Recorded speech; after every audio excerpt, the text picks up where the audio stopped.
ప్రేమగల మా పరలోకపు తండ్రి, మహాపరిశుద్ధుడవైన దేవ, జీవము గల సజీవుడైన తండ్రి, యుగ యుగములు బ్రతికి ఉన్న దేవ, ప్రభా మీ ప్రియ కుమారుడు మా సొంత రక్షకుడైన యేసుక్రీస్తు ప్రభుల వారి నామమున మిమ్మల్ని స్తుతిస్తున్నాం, ఆరాధిస్తున్నాం, గణపరుస్తున్నాం. పరలోకపు తండ్రి, పాటల ద్వారా మీరు మహిమ చెందినారని హృదయపూర్వకంగా నమ్ముతున్నాము, స్తుతిస్తున్నాం. ప్రభా మరి నాయన ఇప్పుడు నోటి మాట చేత మేము మిమ్మల్ని ఆరాధించబోతున్నాము. దయచేసి మాకు సహాయం చేయండి.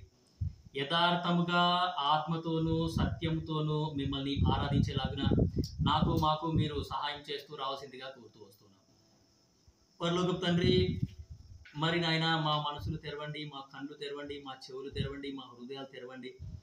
నూతనమైన విధానంలో మేము మిమ్మల్ని ఆరాధించేలాగున సహాయం చేయండి. ప్రభా మీ వాక్యము వెల్లడి అగులతోడనే వెలుగు కలిగెను అనే మాటకై స్తుతిస్తున్నాం. పరలోకపు తండ్రి, మీ వాక్యము మా పాదములకు దీపము, మా త్రోవకు వెలుగు. ప్రభా దయచేసి మమ్మల్ని వెలిగించవలసిందిగా కోరుతూ వస్తున్నాం. పరలోకపు తండ్రి, నాయన దౌర్భాగ్యులైన నన్ను కూడా సిలువ చాటున మరుగుపరచండి. సిలువ వేయబడ్డ యేసుక్రీస్తు ప్రభుల వారు మాత్రమే ఇక్కడ కనబడేలాగున సహాయం చేస్తూ రావాల్సిందిగా కోరుతూ వస్తున్నాం. నన్ను నేను మరి నాయన మరుగుపరుచుకుంటున్నాను, మరి నాయన మీ నామాన్నే హెచ్చిస్తున్నాను. పరలోకపు తండ్రి, మీ ప్రజల సమయాన్ని వ్యర్థం చేయకుండా నా నోటిని కూడా ముట్టండి, తాకండి. పరలోకపు తండ్రి, మీ మాటలు నా నోట్లో ఉంచి మరి నాయన మీరే నా ద్వారా మీ ప్రజలతో మాట్లాడవలసిందిగా కోరుతూ వస్తున్నాం. పరలోకపు తండ్రి, అంధకార చీకటి శక్తులన్నింటినీ మరొకసారి మేము విశ్వాసంతో యేసు నామమున గద్దిస్తున్నాం, బంధిస్తున్నాం. మీ ప్రజల గమనం మీ పైన, మీ వాక్యం పైన ఉంచవలసిందిగా కోరుతూ వస్తూ ఉన్నాం. పరలోకపు తండ్రి, మరి నాయన చెంచల తలంపుల నుండి చుట్టుపక్కల వచ్చే బాహ్య శబ్దాలన్నింటినీ విశ్వాసంతో మేము యేసు నామమున గద్దిస్తున్నాం, బంధిస్తున్నాం. మమ్మల్ని, ఈ యొక్క స్థలాన్ని నిత్య నిబంధన రక్త ప్రోక్షణ కిందికి మమ్మల్ని మేము తెచ్చుకుంటున్నాం. పరలోకపు తండ్రి, మీ వాక్యం చేత మమ్మల్ని దర్శించవలసిందిగా కోరుతూ, ప్రభువా కనీసం ఒక్క మాట అయినా ఇక్కడ నుండి నేర్చుకొని వెళ్ళేలాగున మాకు మీరు సహాయం చేస్తూ రావాల్సిందిగా కోరుతూ యేసుక్రీస్తు ప్రభుల వారి నామమున స్తుతించి ప్రార్థించి అడిగి వేడుకొంచున్నాం తండ్రి. యోహాను సువార్త 14వ అధ్యాయం. ఆరాధనలో ప్రవేశింపక మునుపు మనం దేవుని వాక్యాన్ని చూస్తాం. దేవుని వాక్యంలో కొన్ని మాటలు చూసుకొని ఆ యొక్క తలంపులను బట్టి మన వ్యక్తిగత అనుభవాన్ని చేర్చి మనం దేవుణ్ణి ఆరాధన చేస్తాం. యోహాను సువార్త 14:27. 14:27. John's Gospel 14th chapter verse 27. యోహాను సువార్త 14వ అధ్యాయము 27వ వచనాన్ని మనం అందరం కలిసి గట్టిగా బిగ్గరగా ప్రార్థనా పూర్వకంగా అర్థాన్ని గ్రహిస్తూ ఈ యొక్క వాక్యాన్ని మనం చదువుతాం. యోహాను సువార్త 14:27 అందరం కలిసి. శాంతి మీకు అనుగ్రహించి వెళ్ళుచున్నాను, నా శాంతినే మీకు అనుగ్రహించుచున్నాను. లోకమిచ్చినట్టుగా నేను మీకు అనుగ్రహించుట లేదు. మీ హృదయమును కలవరపడనీయకుడి, వెరవనీయకుడి. చదువుకున్న వాక్యం దేవుడు మన కొరకు దీవించుగాక. సో ఈ యొక్క మాటను బట్టి దేవుడు మన యొక్క హృదయాలని ఆరాధన కొరకు సిద్ధపరచును గాక. సో ఆరాధన అంటే దేవునికి ఆహారము. నువ్వు తలపైన చున్నీ వేసుకోవాలి, అట్లీస్ట్ స్కార్ పైన వేసుకోవాలి. సరేనా? So we're in the presence of living God. మనం దేవుని గణపరిస్తే దేవుడు మనల్ని గణపరుస్తాడు. సరేనా బిడ్డ? Very good. సో ఆరాధన అంటే ఏంది? దేవునికి ఆహారము. దేవునికి ఆహారం ఎక్కడుంది ఆ మాట అంటే సంఖ్యాకాండము 28వ అధ్యాయము మొదటి 2 వచనాలలో ఉన్నమాట. ఆరాధన అంటే ఏంటి? దేవునికి ఆహారము. దేవునికి ఆహారం. చదువుతున్నాను చూడండి. సంఖ్యాకాండము 28వ అధ్యాయము మొదటి 2 వచనాలు నేను చదువుతున్నాను. యెహోవా మోషేకు ఈలాగు సెలవిచ్చెను, నీవు ఇశ్రాయేలీయులకు ఈలాగు ఆజ్ఞాపించుము, నాకు సువాసన కలుగుటకై మీరు హోమ రూపములుగా నాకు అర్పించు ఆహారమును నియామక కాలమున నా యొద్దకు తెచ్చుటకు జాగ్రత్త పడవలెను. నాకు సువాసన కలుగుటకై మీరు హోమ రూపములుగా నాకు అర్పించు ఆహారము. ఆరాధన అంటే అర్పించడం, ప్రార్థన అంటే అడుక్కోవడం. ప్రార్థన అంటే అడుక్కోవడం. ఆరాధన అంటే అర్పించడం, అర్పించడం, అర్పించడం. అర్పించడానికి అడుక్కోవడానికి చాలా తేడా ఉంది. సో కాబట్టి ఆరాధన అంటే అర్పించడం. సో నాకు సువాసన కలుగుటకై మీరు హోమ రూపములుగా నాకు అర్పించు ఆహారము. సో ఆరాధన అంటే దేవునికి ఆహారము. మన ఆరాధనలను తిని తృప్తి చెందే దేవుడు అని అర్థం. ఆ దేవుని యొక్క ఆహారం ఏంటి?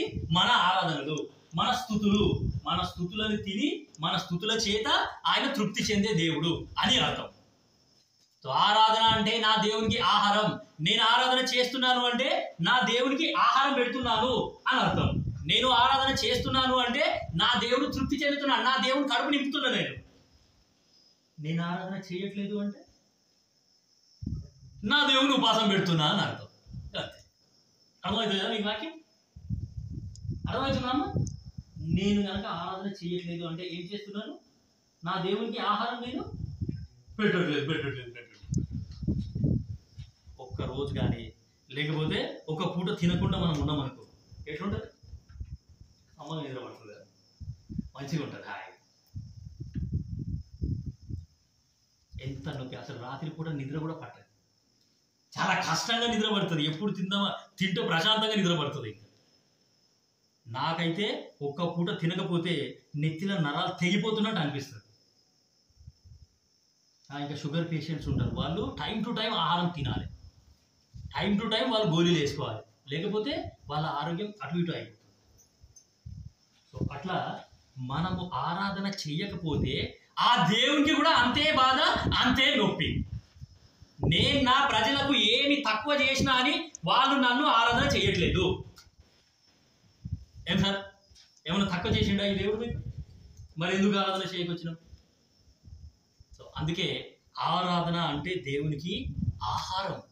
నేను ఆరాధన చేస్తున్నాను అంటే ఆ దేవునికి ఆహారం పెడుతున్నా, నా దేవుణ్ణి తృప్తిపరుస్తున్నా. అక్కడ ఏం రాయబడ్డదంటే నాకు సువాసన కలుగుటకై. ఇంకా అర్థమయ్యేటట్టు చెప్పాలంటే మటన్ బిర్యానీ, దాని వాసన ఎంత మంచిగా వస్తుంది. చికెన్ బిర్యానీ, దాని వాసన ఎంత మంచిగా వస్తుంది.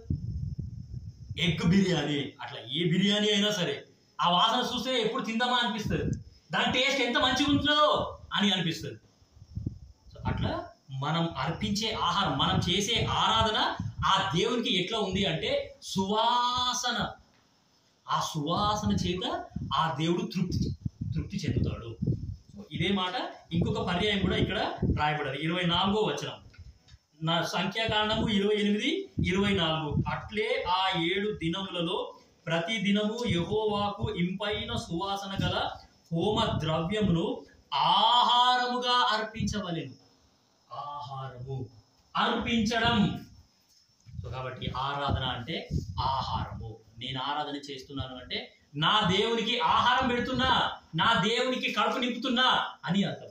ఎన్ని సంవత్సరాలైనా నేను ఆరాధన చేయకుండా అట్లనే ఉన్నాను అని అంటే నా దేవుని కడుపు నింపుతలేదు అని అర్థం. సో అట్లనే కానీ నేను ప్రతి ఆదివారం మందిరానికి వచ్చి మందిరంలోనే ఆరాధన చేస్తా, ఇంట్లో ఆరాధన చెయ్య అని అంటే నువ్వు వారానికి ఒకసారి నీ దేవునికి ఆహారం పెడుతున్నావు అని అర్థం. ఎప్పుడెప్పుడు ఆరాధన చేయాలో అది కూడా ఆనే ఉన్నది. 3వ వచనం చదువుతున్నా చూడండి. సంఖ్యాకాండము 28:3. మరియు నీవు వారికి ఇలాగూ ఆజ్ఞాపించుము. ఆజ్ఞాపించుము, ఆజ్ఞ. ఇది ఆజ్ఞ. మనం ఎప్పుడెప్పుడు దేవుణ్ణి ఆరాధన చేయాలి అనేది ఇది ఆజ్ఞ. మరియు నీవు 3వ వచనం 28:3 సంఖ్యాకాండం. మరియు నీవు వారికి ఇలాగూ ఆజ్ఞాపించుము, మీరు యెహోవాకు నిత్యమైన దహన బలి రూపముగా ప్రతిదినము. ఎప్పుడెప్పుడు ఆరాధన చేయాలి? ప్రతిదినము. ప్రతిదినము మనం ఆరాధన చేయాలి. ప్రతిదినము నేను 3 పూటలు ఏ విధంగా అయితే ఆ శరీరానికి కావాల్సిన ఆహారం భుజిస్తున్నానో ఆ ఆహారం భుజిస్తున్న ప్రతిసారి నాకు అదే గుర్తొస్తుంది. నా దేవునికి నేను ఈరోజు ఆహారం పెట్టినానా లేదా? నేను ఆహారం తింటున్నా, నా కడుపు నిండుతుంది, నా ఆరోగ్యం మంచిగా ఉంటుంది, నేను మంచిగా ఉంటున్నా, మరి నా దేవునికి ఆహారం పెట్టినానా నేను? నాకైతే అదే గుర్తుకొస్తుంది.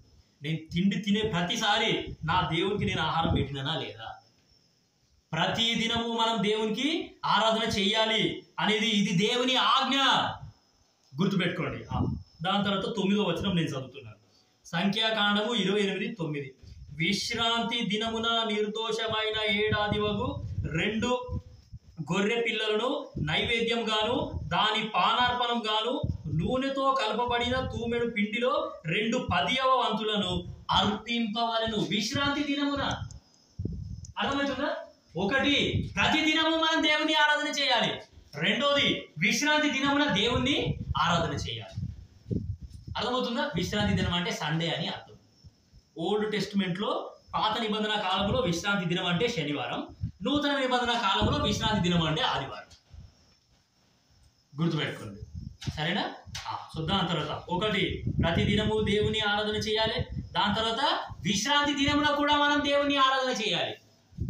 సంఖ్యాకాండము 28:11 ఎంత మంచిగా ఉందో చూడండి. 11వ వచనం, నెల నెలకు మొదటి దినమున యెహోవాకు దహన బలి అర్పించవలెను. గమనిస్తారా? అర్పించవలను. అర్పించవలను అనే మాట వస్తుంది కదా. అర్పించాలి, అర్పించడం, అర్పించడం. ఆరాధన అంటే అర్పించడం. కొన్ని చర్చెస్ లో పోయి చూస్తే వాళ్ళు ఆరాధన చేసే సమయం కూడా ప్రార్థనే చేస్తారు. ప్రార్థన చేసి అడిగి వేడుకుంటున్న తండ్రి అని అంటారు. నో, ప్రార్థన టైం కాదు ఇది. ఆరాధన సమయం ఇది. అర్పించడం, అర్పించడం. నెల నెలకు మొదటి దినమున. నెల నెలకు మొదటి దినం అంటే first day of the month. Every month, any month, first day of every month. ప్రవ్వా, పోయిన నెల మొత్తం నువ్వు నన్ను కాపాడినావు, నా కుటుంబాన్ని కాపాడినావు, నా సంఘాన్ని కాపాడినావు, నా పరిచర్యను కాపాడినావు, నా పొలాన్ని కాపాడినావు, నా ఉద్యోగాన్ని కాపాడినావు, అన్ని కాపాడి కృపచేత మరో నూతన నెలను నువ్వు నాకు ఇచ్చినావు. చేస్తున్నాడా? ఆజ్ఞలు, ఇవన్నీ ఆజ్ఞలు. నువ్వు ప్రజలకు ఈలాగూ ఆజ్ఞాపించుము. ఆజ్ఞాతిక్రమం పాపం. ఎంత భయంకరంగా నేను పాపం చేస్తున్నాను కదా. ప్రతి దినము ఆరాధన చెయ్యక, విశ్రాంతి దినమున ఆరాధన చెయ్యక, నెల నెలకు మొదటి దినమున. కొన్ని చర్చెస్ లో పోతే ఆ క్యాలెండర్ కూడా మలపరు వాళ్ళు. పోయిన నెల నేను పోయిన ఒక చర్చికి, ఆ జనవరి ఫిబ్రవరినే ఉన్నది క్యాలెండర్. నేను పోయి మలిపి వచ్చిన 2 సార్లు, 2 కమ్మలు మలిపి వచ్చిన. మే మంత్ అని వాళ్ళ గుర్తు కూడా లేదన్నట్టు. మనం కొత్త నెల వచ్చింది మనకి. నెల నెలకు మొదటి దినమున మనం దేవుని ఆరాధన చేయాలి. నేను క్యాలెండర్ అట్లా మలిపేసిన అంటే నువ్వు వెంటనే ఈరోజు 1వ తారీఖు నేను దేవుని ఆరాధన చేయాలి. ప్రభువా, పోయిన నెల మొత్తం నువ్వు నన్ను కాపాడినావు, నేను దేవుని ఆరాధన చేయాలి. నెల నెలకు మొదటి దినమున. ఒకటి, ప్రతి దినము దేవుని ఆరాధన చేయాలి. రెండోది, విశ్రాంతి దినమున దేవునికి ఆరాధన చేయాలి. మూడోది, నెల నెలకు మొదటి దినమున. దాని తర్వాత 26వ వచనం, 28, 26 సంఖ్యాకాండం. మరియు ప్రథమ ఫలములను అర్పించు దినమున. ప్రథమ ఫలములను అర్పించు దినమున. ప్రథమ ఫలములను అర్పించే దినం. ప్రథమ ఫలములు అంటే పాత నిబంధన కాలంలో ప్రజలు ఏం చేసినారంటే వాళ్ళ పొలంలో విత్తనాలు వేసినారు అనుకోండి. ఆ విత్తనాలు వేస్తే చెట్టు వస్తుంది. చెట్టు పైకి ఎదిగి ఫస్ట్ పూత వచ్చి పండు వస్తుంది కదా, ఆ ఫస్ట్ ఫ్రూట్. దాన్ని ఇంగ్లీష్లో ఫస్ట్ ఫ్రూట్ అంటారు. మొట్టమొదట ఏ పంట అయితే వస్తుందో ఆ పంటను తీసుకొచ్చి వాళ్ళు మందిరంలో ఇచ్చినారు. పాత నిబంధన కాలంలో, ఓల్డ్ టెస్టిమెంట్ పీరియడ్లో ప్రజలు అట్లా చేసినారు. అట్లా తీసుకొచ్చే దినాన్ని ప్రథమ ఫలముల దినము అని అన్నారు. ప్రథమ ఫలములను అర్పించు దినమున మనం దేవుణ్ణి ఆరాధన చేయాలి. సో కాబట్టి ఇప్పుడు చాలా మంది ఎవరు కూడా ఎక్కువగా వ్యవసాయం ఎవరు చేస్తలేరు. అందరూ ఉద్యోగాలు చేస్తున్నారు, అందరు వ్యాపారమే చేసుకుంటున్నారు కదా. నేను నెలంతా పని చేస్తే నాకేమొస్తుంది? ఏం సార్, నేను నెలంతా పని చేస్తే నాకేమొస్తుంది? జీతం వస్తుంది. నాకు జీతం వచ్చిన మరుక్షణం నేను దేవుని ఆరాధన చేయాలి. వాక్యం జాగ్రత్తగా అర్థం చేసుకోండి. జీతం నాకు వచ్చింది, నా యొక్క వ్యాపారంలో ఆదాయం వచ్చింది, రాబడి వచ్చింది అంటే వెంటనే నా అప్పులన్నీ తీర్చేసుకుంటా, నా మిత్తిలన్నీ కట్టేసుకుంటా, నా చిట్టి పైసలు కట్టుకుంటా కాదు. జీతం వచ్చిన మరుక్షణం నేను దేవుని ఆరాధన చేయాలి. ప్రథమ ఫలములను అర్పించే దినం అంటే అది. నీకు జీతం ఎప్పుడైనా రాని, నాకైతే జీతం కరెక్ట్ 1వ తారీఖుకే వస్తుంది. నాకు జీతం వచ్చిన మరుక్షణం నా భార్య పిల్లలను పిలుచుకొని అట్లా చుట్టూ ఇట్లా రౌండ్గా కూర్చొని మేము దేవుని ఆరాధన చేస్తాం. ప్రభువా, నెలంతా మా ఖర్చుల కొరకు నువ్వు ఇచ్చినావు. చాలా మంది ఉద్యోగాలు చేస్తారు కానీ వాళ్ళకి జీతాలు కూడా రావు. 8 నెలల దాకా జీతాలు రావు, 12 నెలల దాకా జీతాలు రావు, 14 నెలలు అయినా సరే జీతాలు రావు, 2 సంవత్సరాల దాకా జీతాలు రావు. వాళ్ళు ఇయ్యరు వాళ్ళకి జీతాలు. అయినా వాళ్ళు అరేంజ్ చేస్తుంటారు. ఇస్తాం ఇస్తాం ఇస్తాం ఇస్తామని పెళ్లిలో పెడతారు వాళ్ళు. నువ్వు నేను ఎంత ధన్యులం కదా. జీతం వచ్చిన మరుక్షణం మనం దేవుణ్ణి ఆరాధన చేయాలి. ప్రభువా, నా అక్కర్ల కొరకు నువ్వు ఇచ్చినావు ఈ జీతాన్ని, నా అక్కర్లన్నీ నువ్వు తీరుస్తున్నావు, నీకు వందనాలు అని మనం దేవుణ్ణి ఆరాధన చేయాలి. ఇవన్నీ దేవుని ఆజ్ఞలు, గుర్తుపెట్టుకోండి. ప్రథమ ఫలములను అర్పించు దినము అంటే నాకు జీతం వచ్చిన మరుక్షణం, లేకపోతే నా వ్యాపారంలో రాబడి, నా వ్యాపారంలో లాభం వచ్చిన మరుక్షణం నేను దేవుణ్ణి ఆరాధన చేయాలి. అదే వచనం చూడండి, సంఖ్యాకాండం 28:26. మరియు ప్రథమ ఫలములను అర్పించు దినమున అనగా వారముల పండుగ దినమున మీరు యెహోవాకు కొత్త పంటలో నైవేద్యం తెచ్చినప్పుడు మీరు పరిశుద్ధ సమాజముగా కూడవాలి. వారముల పండుగ దినమున కూడా మనం దేవుణ్ణి ఆరాధన చేయాలి. అర్థమవుతుందా? గుడ్ ఫ్రైడే కానీ, ఈస్టర్ కానీ, క్రిస్మస్ కానీ, లేకపోతే వాచ్ నైట్ సర్వీస్ కానీ, న్యూ ఇయర్ కానీ, చర్చ్ యానివర్సరీ కానీ, ఇవన్నీ ఏమై మనకు పండుగ కదా. ఇవన్నీ మనకు పండుగలే. పండుగ దినమున కూడా మనం దేవుణ్ణి ఆరాధన చేయాలి. అందుకే ప్రతి పండుగకి మనకు ఈడ ఏముంటుంది అంటే ఆరాధన ఉంటుంది. చర్చ్ యానివర్సరీ చేస్తున్నారు అంటే సంఘ పెద్దలు ఇద్దరు, బ్రదర్స్ ఇద్దరు, సిస్టర్స్ ఇద్దరు ఆరాధన చేయండి అని అంటారు. ఎందుకు? దేవుని ఆజ్ఞ. వాచ్ నైట్ సర్వీస్ కు కూడా మనకు ఆరాధన ఉంది, గుడ్ ఫ్రైడే కూడా ఆరాధన ఉంది, ఈస్టర్ కు ఆరాధన ఉంది, క్రిస్మస్ కు ఆరాధన ఉంది, న్యూ ఇయర్ కు ఆరాధన ఉంది. ఎందుకు? ఇవన్నీ దేవుని ఆజ్ఞలు. సో కాబట్టి జాగ్రత్త. ఇన్ని 5 దినముల గురించి చూసినాం. ఒకటి, ప్రతి దినము నేను దేవుని ఆరాధన చేయాలి. రెండోది, విశ్రాంతి దినమున నేను దేవుని ఆరాధన చేయాలి. మూడోది, నెలకు మొదటి దినమున నేను దేవుని ఆరాధన చేయాలి. ప్రథమ ఫలములు అర్పించు దినమున నాకు జీతం వచ్చిన మరుక్షణం నేను దేవుని ఆరాధన చేయాలి. దాని తర్వాత ఏమి అంటే వారముల పండుగ దినమున కూడా మనం ఏం చేయాలి?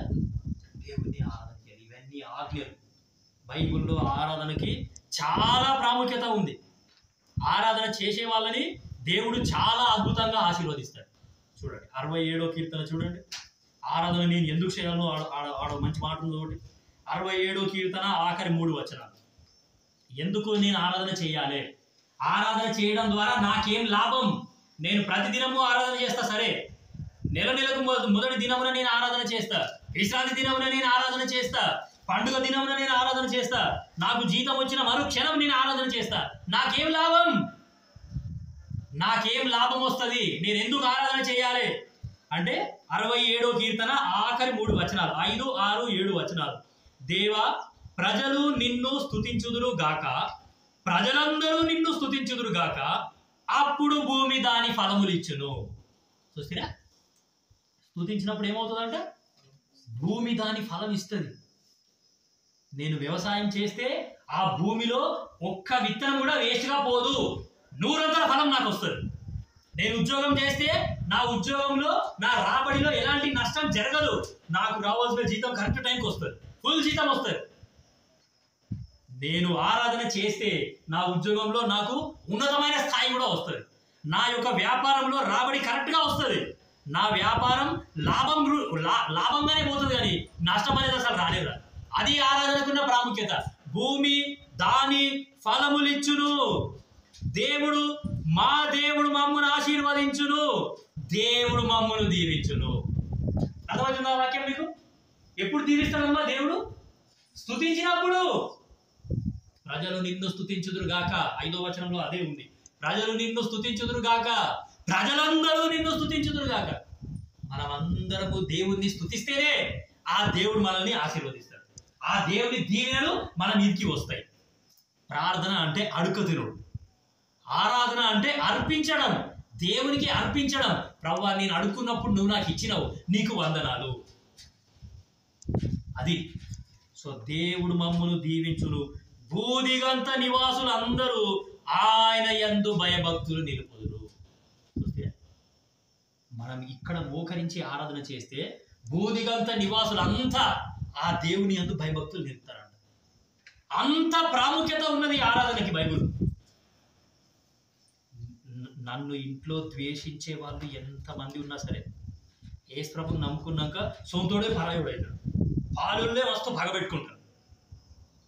వాళ్ళు నన్ను ద్వేషించిన ప్రతిసారి praise the Lord, praise the Lord, praise the Lord, praise the Lord, praise the Lord, praise the Lord అంటే వానికి దేవుని అందరూ భయం వచ్చేస్తుంది, భయభక్తులు వచ్చేస్తుంది. వాడిని ఇవాడు మళ్ళీ మన జోలికే రాడిగా. దేవుడు అట్లా చేస్తాడు. నా ఫోన్ బంద్ చేయబెట్ట, ఫోన్ బంద్. సో భూదిగంత నివాసులందరూ ఆయన యందు భయభక్తులు నిలుపుదు. నాకు 2 బాబులు ఉన్నారు. మా పెద్దోడేమో ఇప్పుడు 5వ తరగతి, చిన్నోడేమో ఇప్పుడు LKG పోతున్నాడు. మా పెద్దోడు 3 సంవత్సరాలు ఉన్నప్పుడు, అంటే చిన్న ఉన్నప్పటి నుండే నేను వానికి ఒక ప్రార్థన నేర్పించినాను. నీకు ఎవరు ఏది ఇచ్చినా సరే, నీకు చాక్లెట్ ఇచ్చినా, బిస్కెట్ ఇచ్చినా, లాలీపాప్ ఇచ్చినా, లేకపోతే డైరీ మిల్క్ ఇచ్చినా, ఏది ఇచ్చినా సరే నువ్వు థ్యాంక్ యూ జీసస్ అని తిను అని నేను నేర్పించిన వాడిని.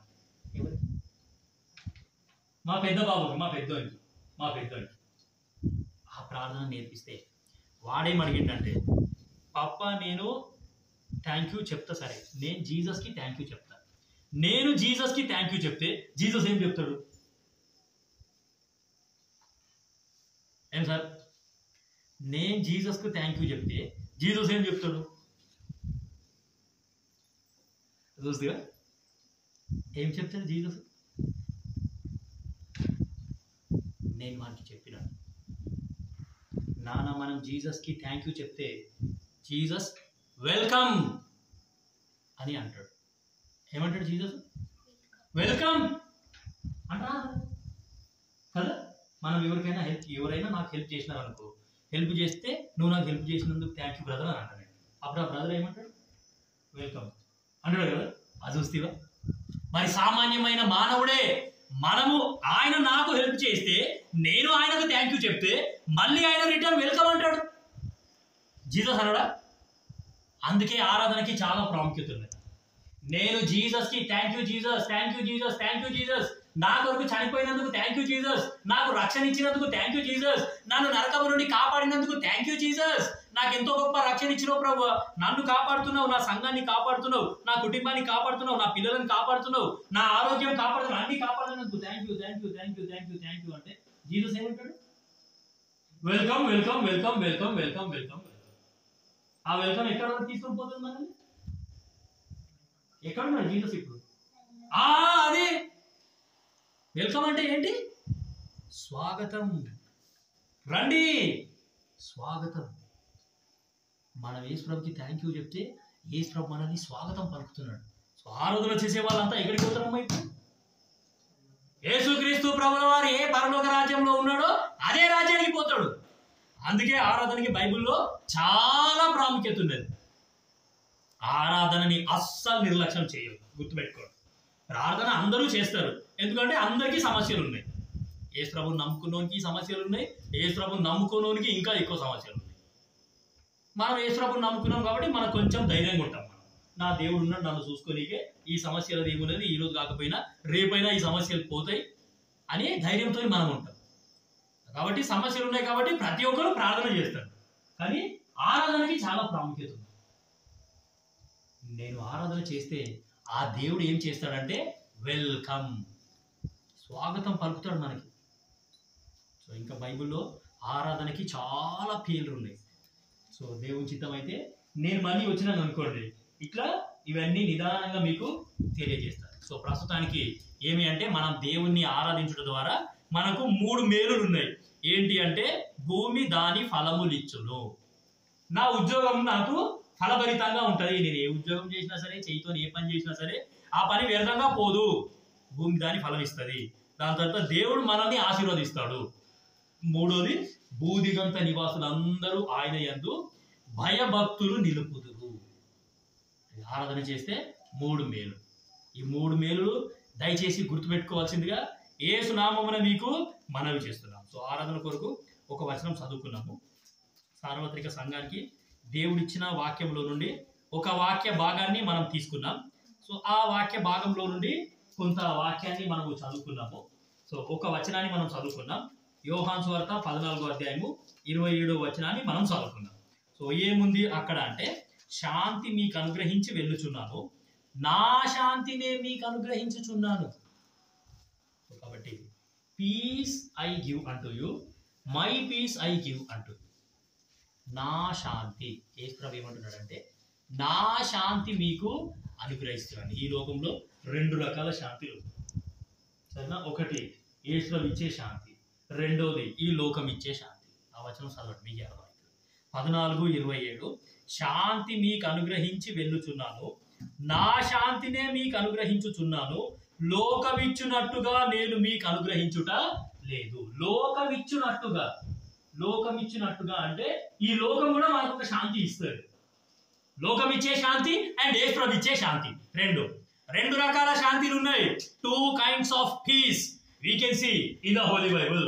ఒకటి పీస్ ఆఫ్ దిస్ వరల్డ్, ఈ లోకం ఇచ్చే శాంతి.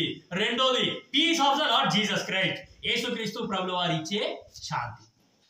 ఇక్కడ యేసు ప్రభు ఏమంటున్నాడంటే లోకం ఇచ్చేటట్టు నేను మీకు ఇవ్వట్లేదు, లోకం ఇచ్చే శాంతి నేను మీకు ఇవ్వట్లేదు. I am giving you my peace, నా శాంతి మీకు ఇస్తున్నాను, నా శాంతి మీకు అనుగ్రహించి నేను వెళ్ళిపోతున్నాను. సో ఈ శాంతి అనేది, లేకపోతే పీస్, సమాధానము, నెమ్మది, మన తెలంగాణ భాషలో చెప్పాలంటే పానం కుదే అర్థమవుతుందా? సో శాంతి అనే మాట మనకు అర్థం కావాలంటే నేను మీకు ఒక చిన్న ఉదాహరణ చెప్తాను. ఈ ఉదాహరణ చెప్తే మీకు శాంతి అంటే అర్థమైపోతుంది, సరేనా? ఇప్పుడు మన మధ్యలో ఒక పాము వచ్చింది అనుకో, ఏమవుతుంది? పాము వస్తే భయమని. ఎందుకు భయం అవుతుంది? కలుస్తే కలవని, కలుస్తే ఏమవుతుంది? అది కలుస్తే మాంసాన్ని చచ్చిపోతాం, అది కలుస్తే అదే సావాలి. పాము కలిస్తే మనం ఎందుకు చచ్చిపోతాం?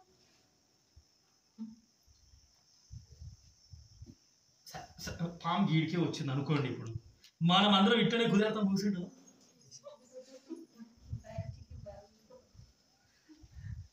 We people will lose our peace. మనం ఎంత ప్రశాంతంగా ఇప్పుడు కూర్చున్నామో ఆ ప్రశాంతత అంతా ఏమవుతుంది? ఒకటేసారి ఎగిరిపోతుంది మొత్తం కదా. ఆ పాము వచ్చింది కదా, అది ఏమన్నది పండుకుందాం దుప్పటి కప్పుకొని అంటారు.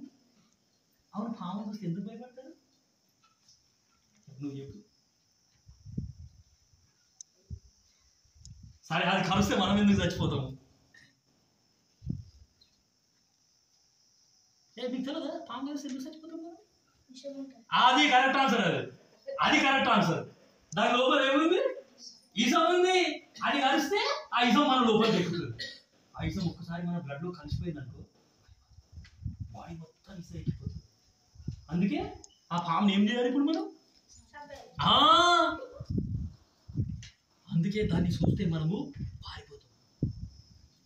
సరే, ఆ వచ్చిన పాముని నేను చంపేసాను అనుకోండి, అప్పుడు ఏం కాదు కదా, ప్రశాంతంగా కూర్చోవచ్చు కదా, హాయిగా కూర్చోవచ్చు, హాయిగా తినొచ్చు, హాయిగా వండుకోవచ్చు. ఏం కాదు, దుప్పటి కప్పుకొని మంచిగా సమ్మగా వండుకోవచ్చు.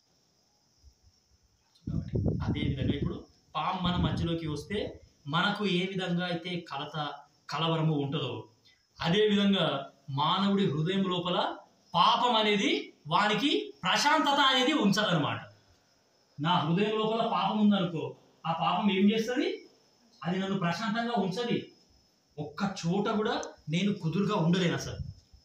ప్రశాంతంగా ఈడ వచ్చి కూర్చొని దేవుని వాక్యం వినరా అంటే వాడు 2 సెకండ్లు కూడా ఈడ ఉండడు, ఇక్కడ నుంచి పారిపోతాడు. ఎందుకంటే లోపల ఏముంది?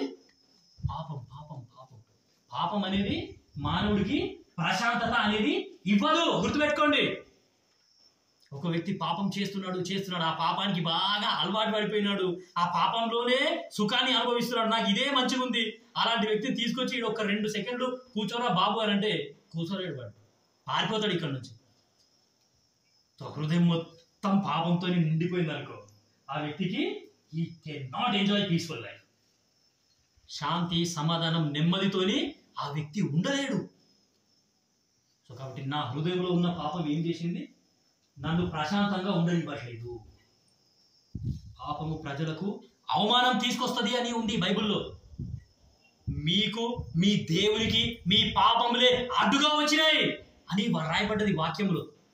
మనకు మేలు కలుగకపోవడానికి మన పాపములే కారణం. ఇర్మియా 5:25లో ఉంది ఆ మాట. మనకు మేలు కలగకపోవడానికి ఏంటంటే కారణం మన పాపాలు. మనం చేసిన పాపమే నాకు ఈరోజు ప్రశాంతత అనేది ఉండనివ్వట్లేదు. నా పాపాన్ని బట్టి నేను ప్రశాంతంగా ఉండట్టే లేదు అసలు. అందుకే ఎవరిని పడితే వాళ్ళని తిడుతున్నాను, ఎవరితోని పడితే వాళ్ళతోని గొడవ పడుతున్నాను.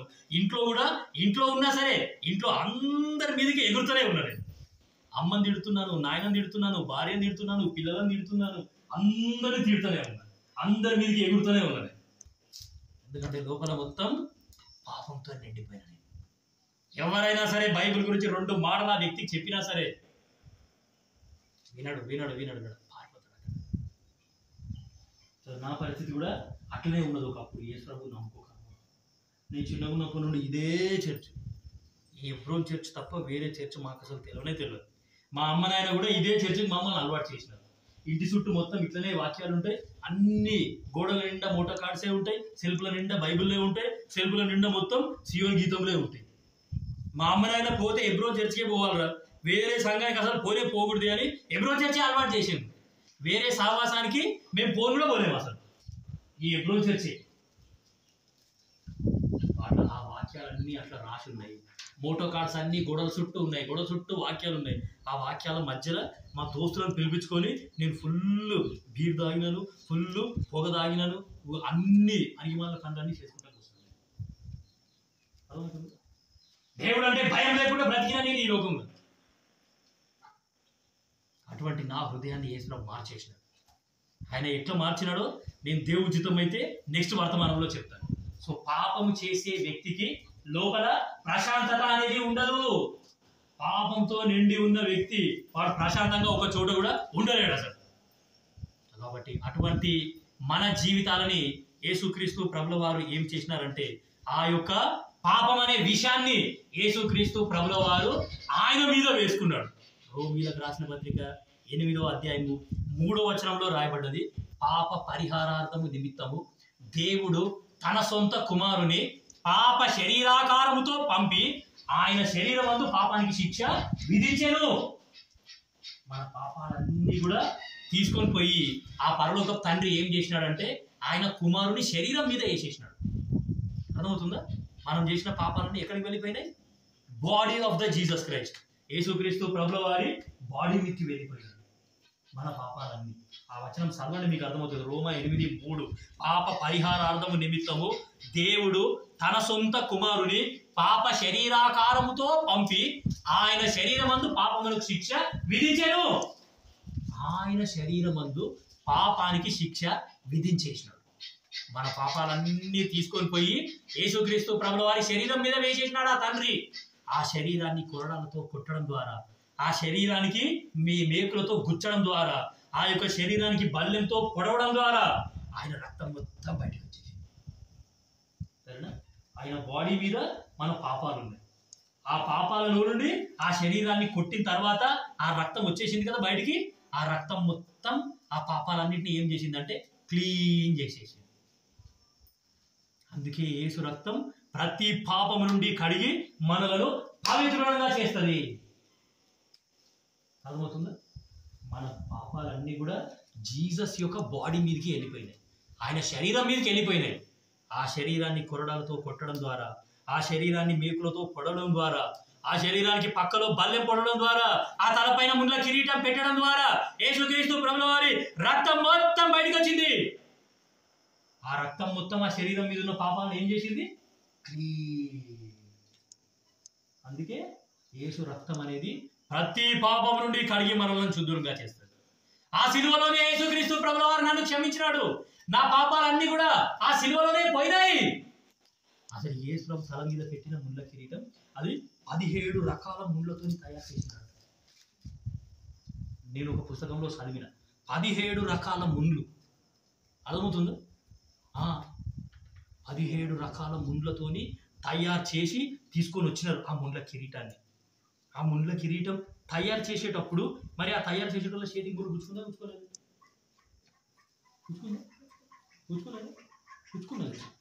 మరి గుచ్చుకున్నప్పుడు నీకు నొప్పి అయిందా కాలేదు? మరి గుచ్చుకుంటే నీకే అంత నొప్పి అయితే ఆ ముండ్ల కిరీటాన్ని తీసుకొని పోయి ఆయన నెత్తి మీద పెడితే ఆయనకి ఎంత నొప్పి కావాలి? ఆలోచించరా ఎవరు? కేవలం నీ కొరకు నా కొరకే యేసుక్రీస్తు ప్రభుల వారు అంత గొప్ప నొప్పిని భరించినాడు. సో కాబట్టి చేతులకి కాళ్ళకి మేకులు కొట్టినారు. మామూలు మేకులు కాదు, ఇనుప మేకులు. మేకులు కొడుతుంటే సుత్తి అవసరం పడుతుంది కదా, ఆ సుత్తి ఎంత లావు ఉంటుంది, ఆ సుత్త యొక్క కట్టె ఎంత లావు ఉంటుంది ఆలోచించినరా ఎప్పుడైనా? ఒక గోడకు మేకు కొడితే ఎట్లుంటుంది కదా, ఎంత బలం పెట్టి కొడతారు కదా, బలం పెట్టి కొడితేనే ఆ మేకు లోపలికి పోతుంది. మరి యేసు ప్రభు చేతి మీద ఆ యొక్క మేకు పెట్టి ఒక సుత్తెతోని కొడతా ఉంటే ఆయనకి ఎంత నొప్పి కావాలి? ఈ నొప్పులన్నీ యేసు ప్రభు భరించింది నీ కొరకు నా కొరకే. నువ్వు నేను పొందాల్సిన గాయాలని యేసుక్రీస్తు ప్రభుల వారు పొందినాడు. నువ్వు నేను పొందాల్సిన శిక్షని యేసుక్రీస్తు ప్రభుల వారు పొందినాడు. దయచేసి గుర్తుపెట్టుకోండి. ఏ వ్యక్తి అయినా సరే ఈ లోకంలో చనిపోతున్నాడు అనుకోండి, చనిపోయే ముందు ఆ వ్యక్తి ఒక కోరిక కోరినాడు, తీరుస్తారా? తీర్చారు. మా నాయననే ఉన్నాడు, ఇప్పుడు మా నాయన సావు పడకలో ఉన్నాడు, డాక్టర్లు చెప్పేసినారు ఇంకొక హాఫ్ అన్ అవర్ అయితే ఆయన చనిపోతారండి అని. మేము చేయాల్సిన ప్రయత్నం అన్నీ చేసేసినాము, అన్ని ఇంజక్షన్లు ఇచ్చినాం, అన్ని ఆపరేషన్లు చేసినాం, అన్నీ అయిపోయినాయి, ఆయనది ఏజ్ కూడా అయిపోయింది, ఆయన చనిపోబోతున్నాడు, ఇంకొక హాఫ్ అన్ అవర్ అయితే చనిపోతాడు, పోయి మాట్లాడండి. మా అన్నలు, నేను, నా భార్య, మా వదినలు, మా మరదలు, మా తమ్ముడు, మా నాయనకు సంబంధించిన మనమన్లు, మన్మరాళ్ళు, కూతురు, అల్లుడు, అన్న, తమ్ముడు, అక్క, చెల్లెండు, బాబా, బామ్మలు అందరూ చుట్టూ ఉన్నారు. ఆయన చనిపోయే ముందు లాస్ట్ ఒక చిన్న కోరిక కోరినాడు. తీరుస్తారా? తీర్చరు. తీరుస్తారా? ఖచ్చితంగా తీరుస్తారు. చనిపోయే ముందు ఆఖరి కోరిక, ఆ కోరిక ఏదో తీర్చేస్తే అయిపోతుంది అని చెప్పేసి అందరూ పరుగులు తీస్తారు.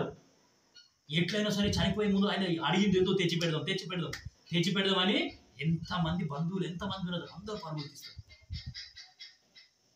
యేసుక్రీస్తు ప్రభుల వారు కూడా ఈ లోకంలో శిలువ మీద చనిపోకన్నా ముందు ఈ లోకానికి ఒక కోరిక కోరినాడు. ఆఖరి కోరిక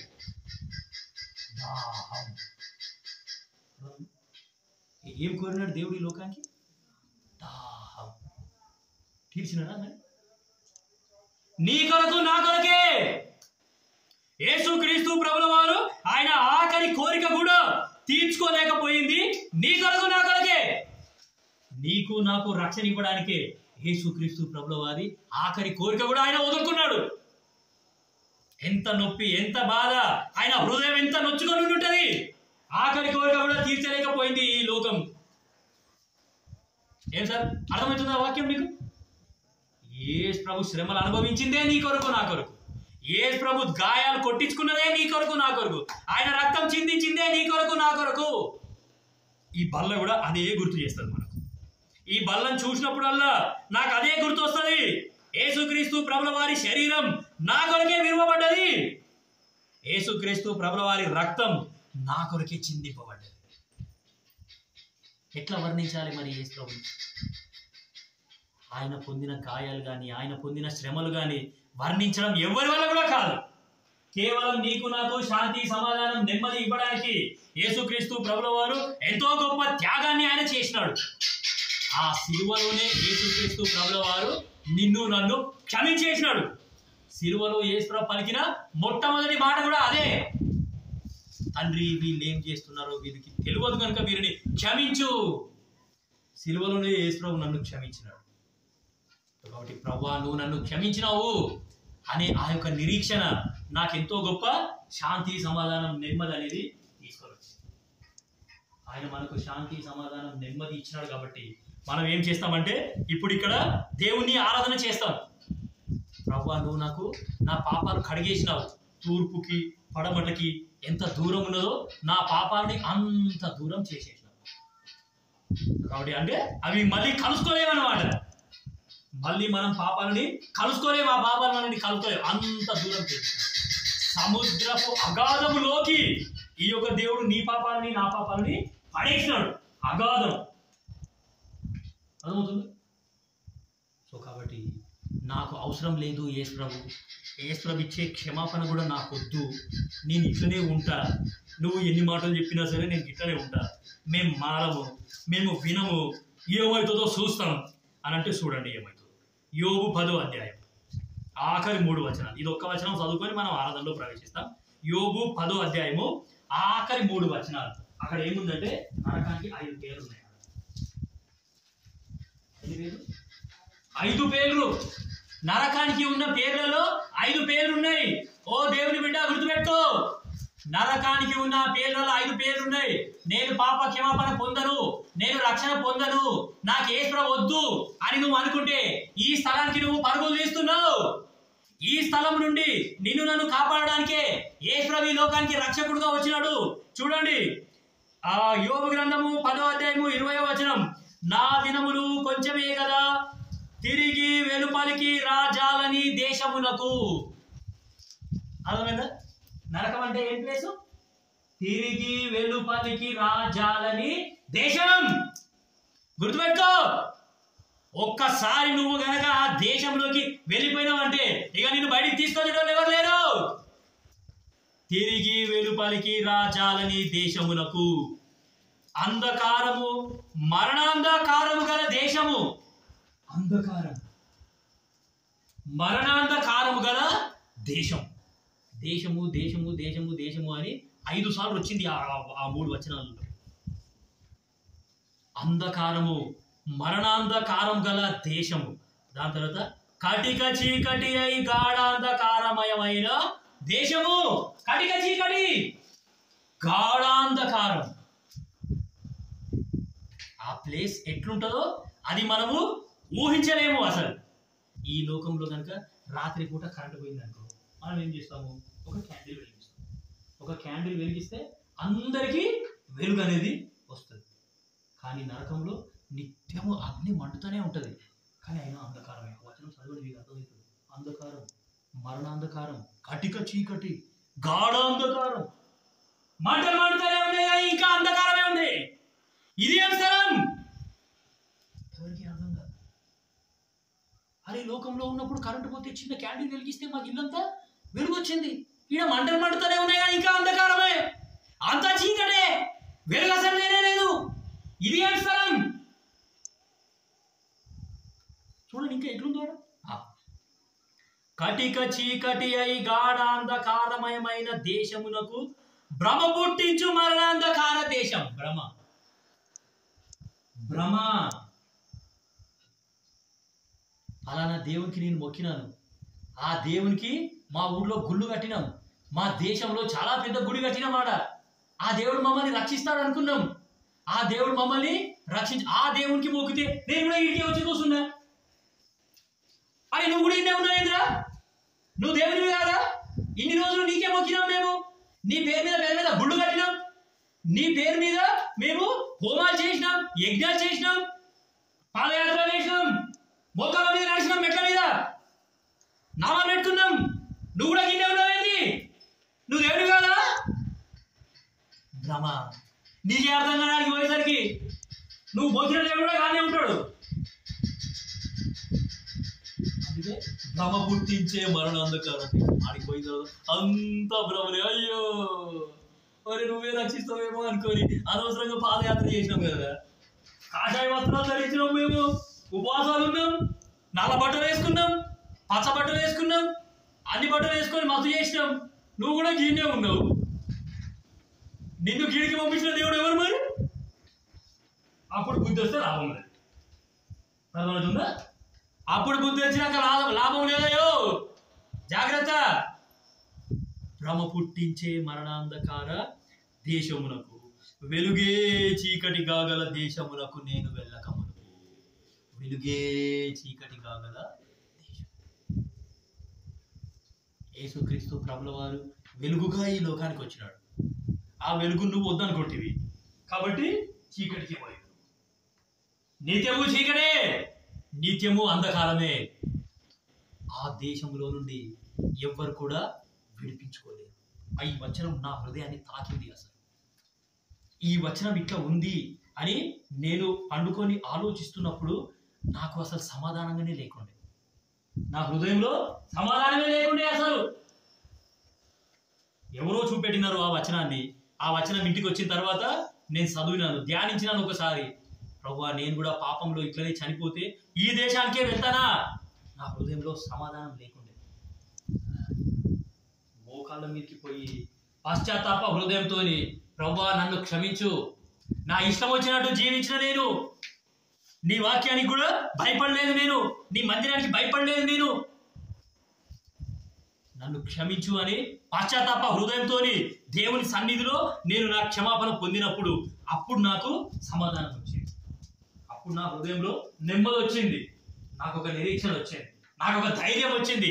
ఎస్, ఈ దేశం నుండి నేను తప్పించుకున్నా, నా దేవుడు నన్ను ఈ దేశం నుండి తప్పించినాడు అనే నిరీక్షణ నాకు వచ్చింది. ఇప్పుడు నేను ధైర్యంగా ఉన్నాను. ఇప్పుడు నేను ధైర్యంగా సాక్ష్యం చెప్తున్నాను. ఈ దేశ ఇప్పుడు మనం చదివిన 5 రకాల పేర్లు ఆ దేశానికి నేను అసలు పోలేపోను. అది రక్షణ అంటే. ఆ దేశం నుండి నేను తప్పింపబడ్డాను అనే నిరీక్షణ కలిగి ఉండడమే అసలైన రక్షణ. సో కాబట్టి ఎవరైతే ఈ విధంగా రక్షణ పొందినారో వాళ్ళందరూ కూడా ఏం చేస్తారంటే దేవుణ్ణి ఇప్పుడు ఆరాధన చేస్తారు. మనం ఆరాధనలోకి ప్రవేశిస్తాం. సండే స్కూల్ ఉందా సండే స్కూల్ లేదా? డైరెక్ట్ ఆరాధనకి వెళ్దాము.